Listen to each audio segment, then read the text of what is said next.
Facilities work is critical to creating environments where students can learn optimally and teachers can spend a majority of their time focused on the teaching and learning that is happening in that classroom. Today, I'd like to talk to the community about the building committee and the work that we've been doing over the last couple of years to support our teaching and learning in the district.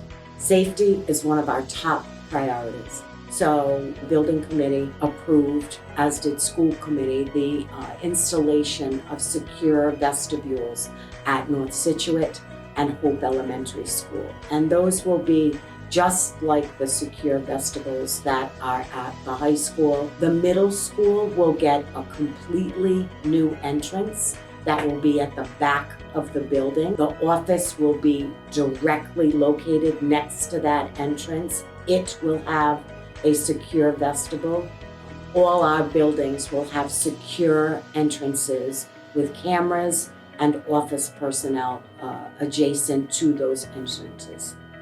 At Hope Elementary School, one of our oldest elementary schools, on the third floor, we have had some concerns around how hot it gets up there and the heating registers that are there. The building committee made a commitment to have state-of-the-art covers placed over those radiators, ensuring student safety.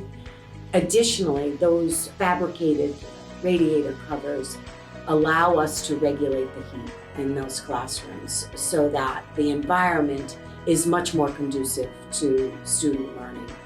There is AC in Clayville currently, so we are putting AC in Hope in the Media Center and North Scituate in the Media Center, the nurse's office, and one conference room in each one of those buildings. So there will be 3 distinct spaces in each one of our elementary schools whereby students can go to get cooled down should their classroom environment be too warm.